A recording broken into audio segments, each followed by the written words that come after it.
morning, everyone. It's 7 o'clock, and it's time to call our March 20th, 2025 regular meeting of the school board to order.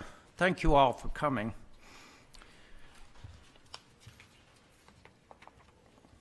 Do we have a motion to come out of closed session?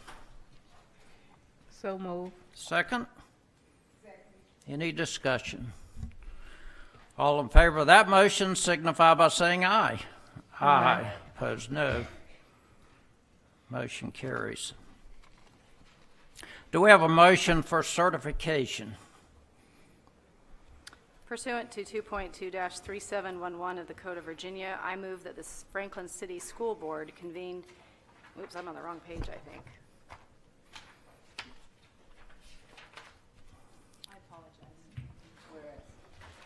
Whereas the Franklin City School Board has convened a closed meeting on this date pursuant to an affirmative recorded vote, and in accordance with the provisions of the Virginia Freedom of Information Act. And whereas Section 2.2-3712D of the Code of Virginia requires a certification by this school board that such closed meeting was conducted in conformity with Virginia law. And now therefore be it resolved that the Franklin City School Board hereby certifies that to the best of each member's knowledge, 1, only public business matters lawfully exempted by Virginia law were discussed in the closed meeting to which this certification applies, and 2, only such public business matters as were identified in the motion convening the closed meeting were heard, discussed, or considered. Thank you. Do we have a second? Any discussion? All in favor of the motion for certification signify by saying aye. Aye. Opposed, no. That motion carries. Would you stand for the Pledge of Allegiance, please?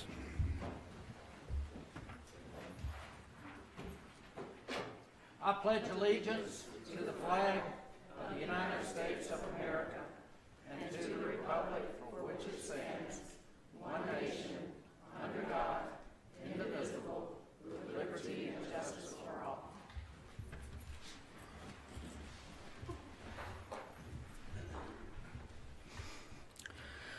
I believe we only have one motion coming out of our closed session, and that is to approve our personnel agenda as presented. Do we have that motion? So move. Do we have a second? Second. Any discussion? All in favor signify by saying aye. Aye. Opposed, no. Motion carries. Do we have a motion to approve our agenda? I move that we approve the agenda. Do we have a second? Second. Any discussion? All in favor of the motion to approve our agenda signify by saying aye. Aye. Opposed, no. That motion carries. Ms. Davis, roll call, please. Dr. Carter, Present. Ms. Hart, Present. Mrs. Council, Here. Mr. Holt, Present. Mrs. Boone, Here. Ms. Parker, Present. Dr. Scott, Dr. Reed, Yes, here. Dr. Harrison. Present. Thank you.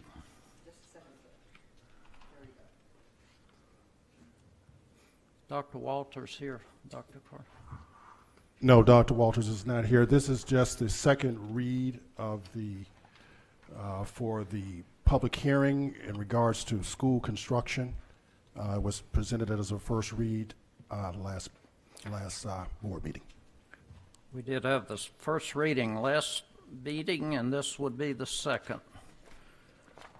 This is for PPEA Act of 2002. Board members, do we have a motion to approve? I move to approve. Do we have a second? Second. Any further discussion? All in favor signify by saying aye. Aye. Opposed, no. Motion carries.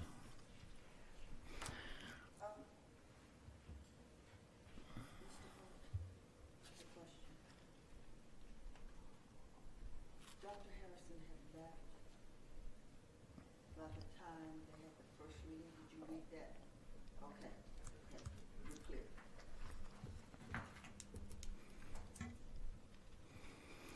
We have first reading of our minutes for the January 27th February 27th meeting. We will approve those next time. Dr. Carter, Superintendent's report, please. Thank you, sir. Ms. Morrison?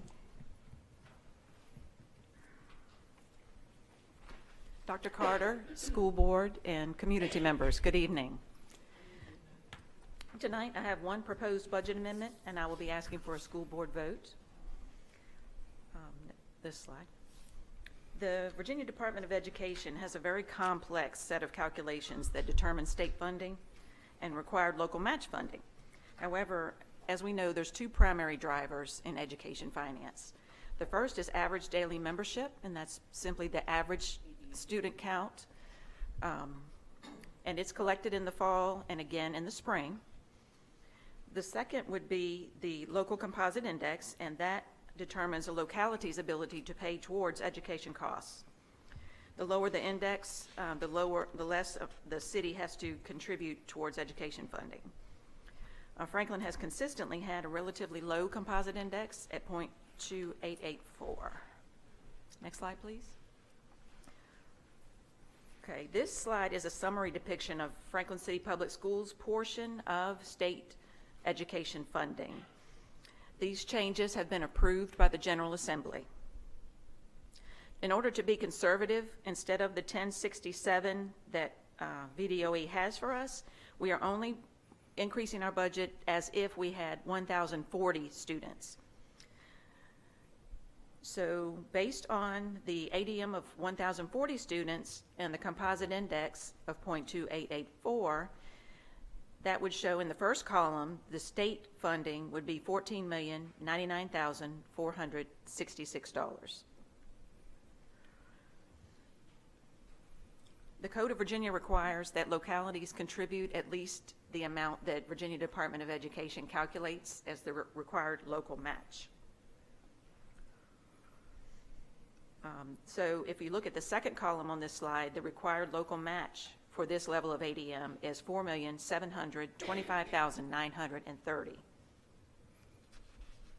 Our current approved budget reflects a local appropriation of $4,330,000. However, the $330,000 was earmarked for capital improvements and cannot be counted towards the standards of quality required local match. So our current budget has a local match of $4 million, and that's been approved. And on the next slide, you will see the proposed budget amendment. This would add the remaining $725,000 to our budget to be used for various instructional expenditures that would result from having an ADM increase as we have of 15% in the past year and a half. I would entertain any questions at this time. So the total budget amendment is $725,930, correct? Yes, sir. Okay. Should the school board approve this, it would go next to the city manager for inclusion on the next city council agenda. Do we have a motion to approve the budget amendment as presented? I so move. Do we have a second? Second. Any discussion? All in favor signify by saying aye. Aye. Opposed, no. Motion carries. Thank you. Thank you, Tracy. Our next item is citizens' time, and we have 10 people signed up. Remind everyone you have 3 minutes. We ask that you be respectful and honor the lights that will tell you when your time is up. So our first speaker, Mr. Don Spengeman. They said that they can't hear back there.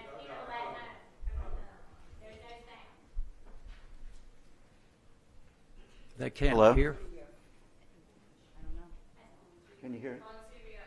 We can hear you, but there's no sound at home for people watching. Oh, okay.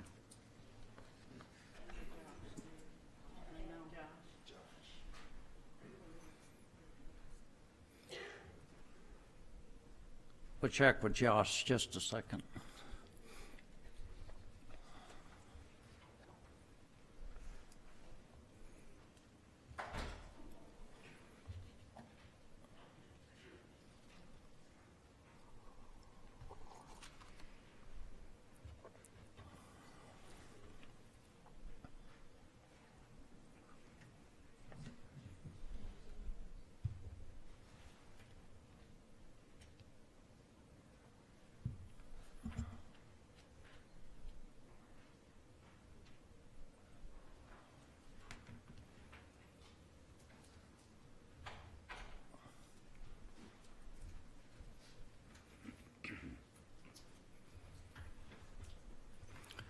Let's try again, Don. Thank you. Don Benjamin, 1208 Clay Street, Franklin, Virginia. The last time that I spoke to you, I asked you, where do we go from here in our schools? I am back tonight with the same question. According to the organizational chart on the division website, the division superintendent is accountable to the school board, and the school board is accountable to the residents. What does that really mean? Who are the residents? For a school board, parents are one category, residents followed closely by business leaders. How does this school board gather input from residents in a transparent, planned way? Do residents have the option to give input? And if they do, is the input valued or is input an exercise? Have you heard from parents and business leaders about what they want in our school leaders? Could this input have altered recent events? From recent events, City Council does not think we have the right school board leadership. Does resident input regarding the reinstatement of Mr. Feltz, the resignation of Mr. Holt, and the termination of Dr. Carter matter? Are you being accountable to the residents? Where do we stand now in our schools? Think about this. SP Morton, at least 8 and by some counts 11 principals in the last 13 years. In 24-25, 6th grade moved to SP Morton. From 16-17 to 24-25, there have been 7 years of accreditation reports. During these 7 years, SP Morton was accredited one time in 18-19.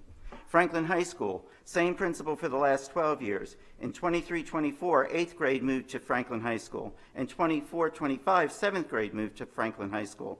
During the previous 7 years where accreditation was reported, FHS was accredited for the first 5 years consecutively. In 23-24 and 24-25, FHS was accredited with conditions. What changed in school years 23-24 and 24-25, where no schools met full accreditation? Dr. Carter's appointment as superintendent. 8th grade moved to Franklin High School. 7th grade moved to the high school. 6th grade moved to Morton. I ask each school board member to think hard about your part in the decisions that have been made. What kind of questions did you ask? Did you ask what planning was done and what shoulder-to-shoulder support was given? Did anyone ask about each principal's track record over time? Did you ask specifically what the superintendent and his staff are doing on the ground to support each building? Certainly, there is no evidence to suggest moving principals has improved the accreditation data. As board members, does everyone dig into issues, or do you rely on the board chair to give you details and data? Do you ask for clarification and documentation so you have a true understanding of issues prior to making decisions and casting your vote? In closing, if Mr. Feltz does not return as principal, it is imperative that his new position is one where he can lead leaders in making a positive impact on all students. Don't we all value a leader who's solution-oriented, a problem-solving, solver, transparent, questions what is the best path, stands up for the students and staff, understands accreditation, and shares with all stakeholders? This is Travis Feltz. My fellow residents and I look forward to hearing from you regarding answers to our questions. Thank you.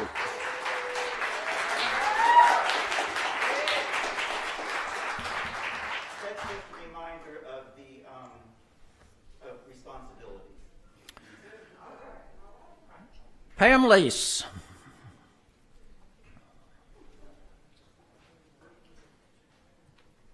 Good evening. My name is Pam Lease. I live at 1313 Clay Street. First off, I want to say congrats to the FHS basketball team, coaches, players, and fans for being runners-up in the state. Let her What finish, an awesome please. accomplishment. I just wish Mr. Feltz would have been on the court after the game with the team to celebrate this historic moment. We are all so proud of them. I am here to address the ongoing mishandling of Franklin City Public Schools performance issues and the unjust removal of Mr. Phillips as principal. I see that all of you all are still here. Such a disappointment, to say the least. However, since you remain in your positions, you still have the opportunity to correct your mistakes and perhaps regain a shred of dignity. For at least a decade now, community leaders, current and in the past, have always come up to Dave and I, even you, Mr. Holt, to say, please talk Travis into being superintendent. And we, of course, have always said, we have tried, but it's not his heart. He has always loved being in the schools, with the staff, and with the students. It was made clear based on the slideshows from the February 27th meeting that due diligence was not done when assessing FHS performance or the decision to remove Mr. Feltz. I have several questions. Questions I know that you will not answer in this settings, but ones that definitely demand reflection. If first-time pass rates are so critical, did you examine the first-time pass rates of the same students before they arrived at FHS? Did failure just begin when they entered in Franklin High School?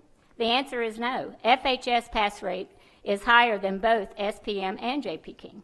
Are students arriving at FHS on grade level in reading and math? The answer is no. If JP King were still in middle school, would they have met their accreditation status? How many benchmarks would they have met? The answer is 0 out of 5. The same students from JP King, which met none of those accreditation standards, are now at FHS. So I ask again, whose responsibility is this when the entire division is failing? It's yours, the superintendent, and you, the school board. So let's talk about this administration bloat that we have. Why does our system need all these doctors?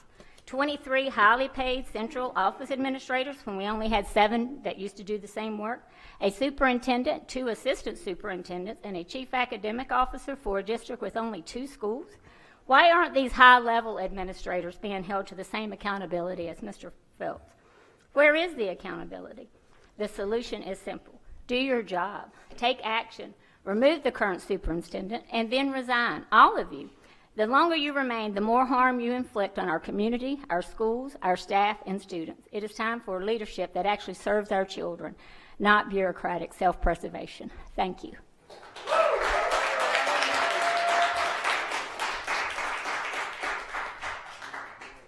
Carrie Johnson.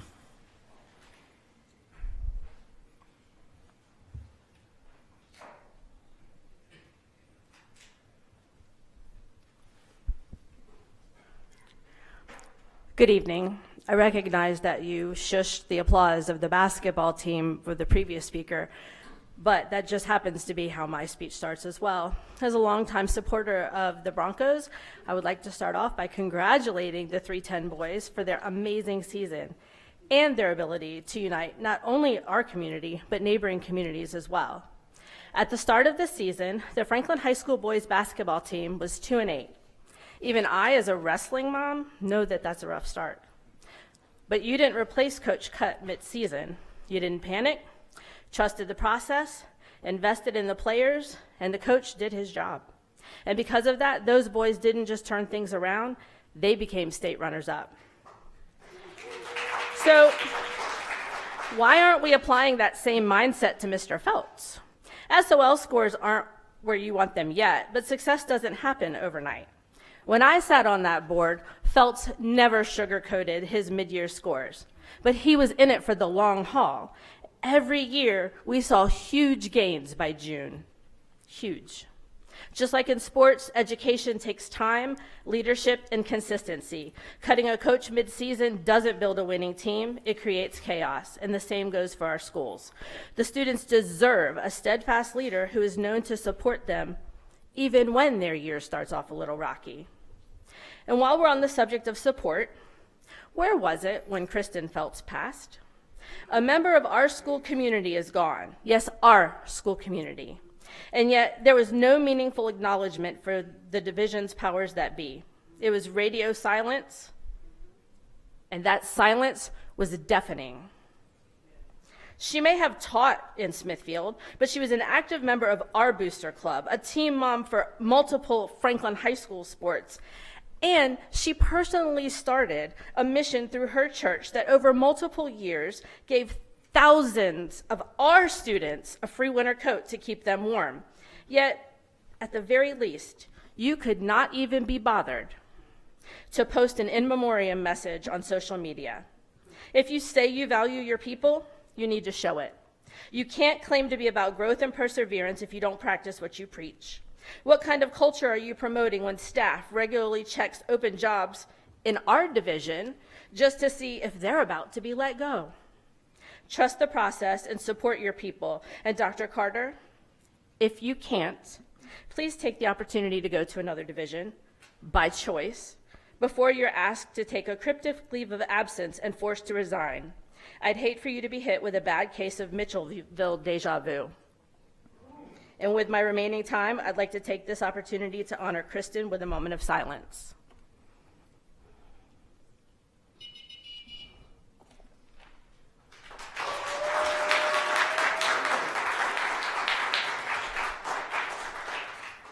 Audrey Lee.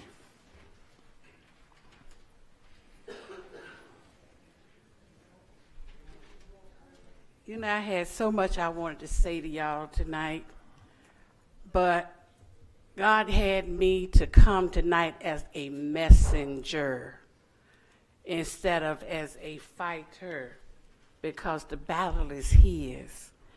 He said, whoever will cause one of these little ones who believe in me to stumble, it would be better for him if he was thrown into the sea with a millstone hung around his neck. I speak to you, the school board of Franklin, Virginia, and I ask you to let our children free. And whatever it's going to take to get Mr. Phelps back into a position where he can help our babies, woe unto you.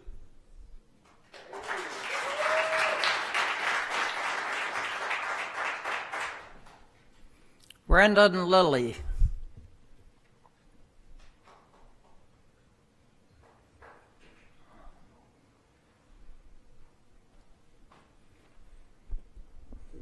Good evening. My name is Brandon Lilly, and I reside at 105 Homestead Road, and I'm here on behalf of myself and Lindsay Malachi, two former FHS employees who worked under Mr. Phelps.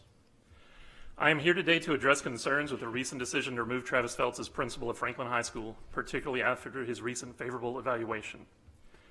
This time last year, you stated concerns about SOL scores after seeing declines in English and math, similar to this year.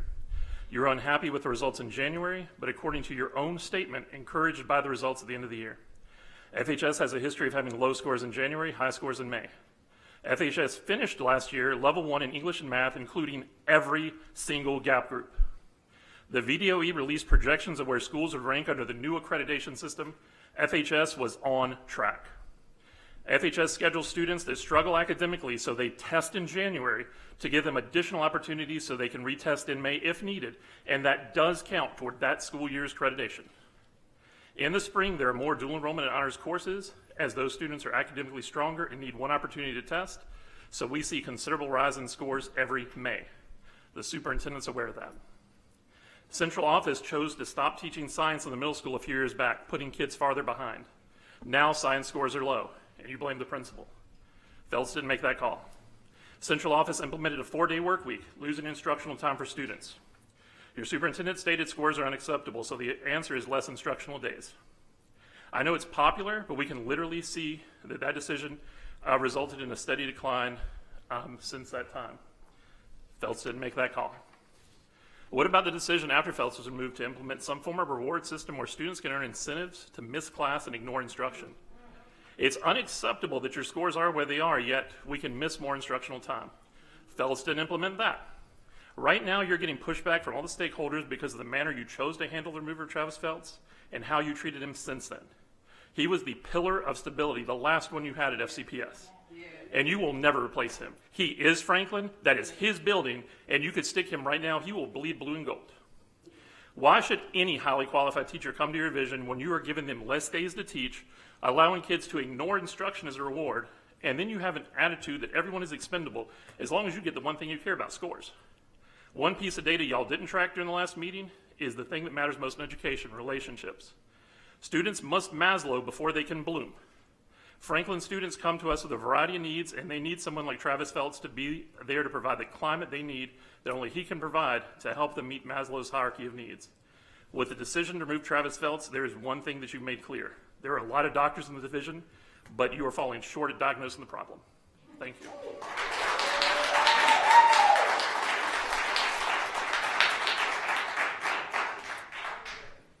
Felicia Jones.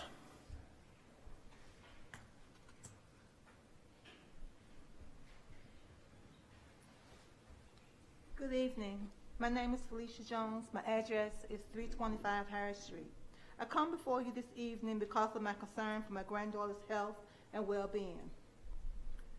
My granddaughter has had a 504,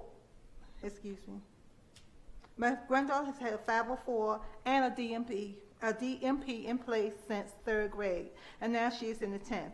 I delivered a letter to the school for my granddaughter's doctor stating that her phone needed to be with her at all times because of her medical conditions.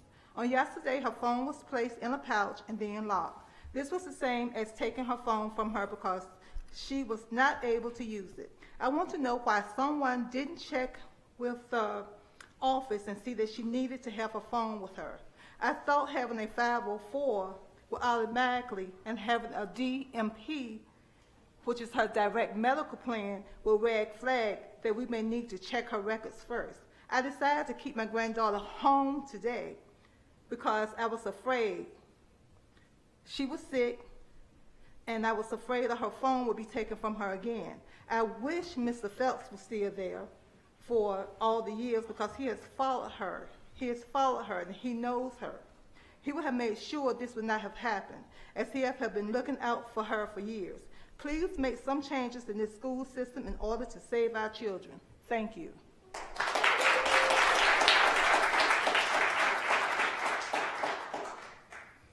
Whitney Hill.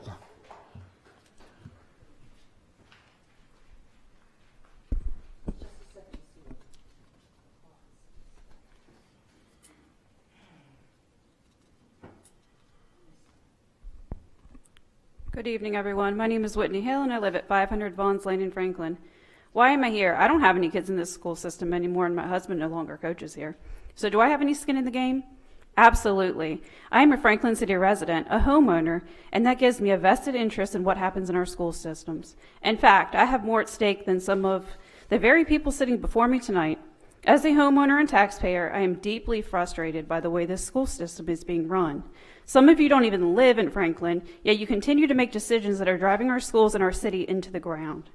Years ago, we enrolled our daughter in kindergarten at SP Morton. By second grade, we transferred her out, and she is now a sophomore at Southampton High. And let me be clear, things aren't rainbows and butterflies over there either. But our worst experience was in Franklin. Many of the teachers from that time have since left, and I understand why. They weren't allowed to correct students who misbehaved or protect children from bullying, something my daughter experienced firsthand. Teachers openly admitted that they received no support from administration, and from what I can see, things haven't improved. Still, we considered giving Franklin schools another chance. Our son, after forming relationships with students and staff while his father was coaching, wanted to attend 8th grade here next year. But after what we've witnessed this year, no thank you. There is no real consideration for these children and no transparency for employees. Major changes need to be made. It takes a village to raise a child, yet the people who truly care about our students are being pushed out of their jobs. We don't need an interim auntie or a super uncle showing up and allowing our kids to be on their phones directly against the governor's orders or scrambling to cover their tracks by making students stand outside in the cold while staff adjusted to the new phone pouches. And finally, while Franklin is rightfully proud of our basketball team's achievements, it is disheartening to see people in authority treated as nothing more than a photo opportunity. Some were at the championship game just long enough to be seen and have their pictures taken. But hold your horses, because they were only there for show. Where were those same people when the team bus rolled into Franklin? After all their hard work, the team deserved the full support of their school's leadership, win or lose. Start caring about our kids in our community, or respectfully step aside for someone who will. Thank you.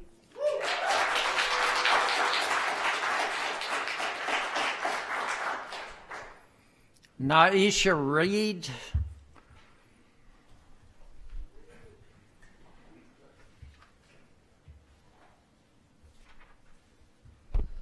Good evening, everyone, board members and audience. My name is Nai, for those that know me. I'm a proud parent of 4 children that attend schools in the Franklin district. I have came to a few meetings as of today. I am disgusted because you as board members don't really care about the children in this community like you pretend to be. For some of you, the kids are just a paycheck for you. You know how we can stand for the Pledge of Allegiance and say one nation, right? But you can't even support our community. You removed a man from a position that he desired. Phelps wasn't just a principal, he's the king of all kings. If you had an issue, once he knew about it, it's already taken care of. You, the board, aren't people who care about this community. There are parents struggling, and y'all know this, and if you engage with the community, it'll be a better community. Last Friday, the boys' championship game, you only showed your faces because you already know the community is not playing with you guys. People are speaking out and showing up. I told one employee if my kids needed to speak with them, would they be a listening ear? The person said, do you want to speak to the new principal? I said, no. They asked why. I said, because the new principal is not Phelps. Hey, board members, did anyone give any type of donations or have any considerations towards the Phelps family when they lost their queen? Another issue I have. How do you have children sit outside for an hour for cell phone patches instead of doing the first block? This ain't Southampton. This is Franklin. But wait, didn't they have an assembly about them having free time with their phones? I'm confused.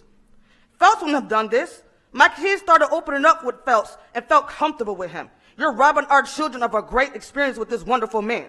Kids that are seniors don't want nobody graduating them but Mr. Phelps.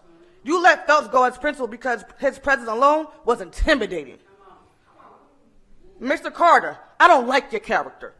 I had 2 children last year, straight A's. Top of the class for J.P. King. You put them in ISS. They didn't have no medication. You put them in ISS because they didn't raise their hand in a science class, right? Let me tell you something. I'm the parent that said you either take them out or I'm about to pull up. There are kids that are going to the reset program for mental health, regular health, whatever. But at the end of the day, you guys don't care about that. You just want a paycheck. Stop with this foolishness. Stop trying to act like you're doing something for us because you're really not. We really want you to be gone. If you're not here for these kids, please get off the doggone stand because we do not need you. You guys are a disgrace. Coach Hill, Ms. Lawrence, and other staff members are a pillar to the community and students. Oh, do you say you care about these kids? No, you don't. I'm going to get documentation for my kids to make sure they have phones because my kids need it. But I'm going to tell you one thing, and don't forget these kids had COVID too. That's why they're struggling.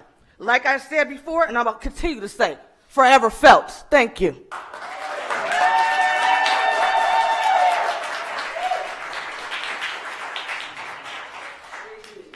Celine Edwards.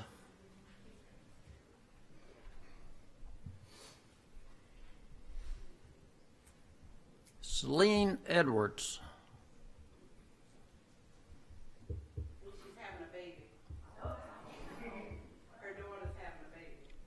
Dr. Alvin Harris.